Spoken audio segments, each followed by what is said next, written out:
আমাদের যে তত্ত্বাবধায়ক সরকার আসছে, এই সরকার হচ্ছে একটি স্বৈরাচার বিদায়ের পরে একটি বিপ্লবী সরকার।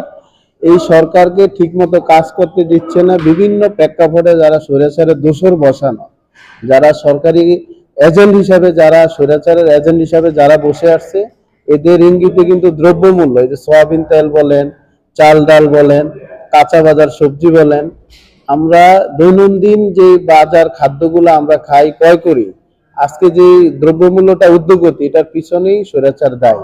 এই জন্যই আমি একটু আগে বলছি যে আমরা সবাই সর্বক্ষেত্রে আমাদের সোচ্চার হতে হবে, কারা স্বৈরাচারের দোসর, কারা দালালি করে। তাহলেই বাজার সিন্ডিকেটটা আমাদের আপামর জনতার মাঝে একটাই প্রশ্ন, আমাদের দ্রব্যমূল্যটা, চাল ডাল একদম নিত্য প্রয়োজনীয়, আমাদের এই বাজার মূল্যটা যাতে আমাদের সীমিতের মধ্যে থাকে। আশা করি ইনশাআল্লাহ সরকারকে সবাই সহযোগিতা করতে হবে।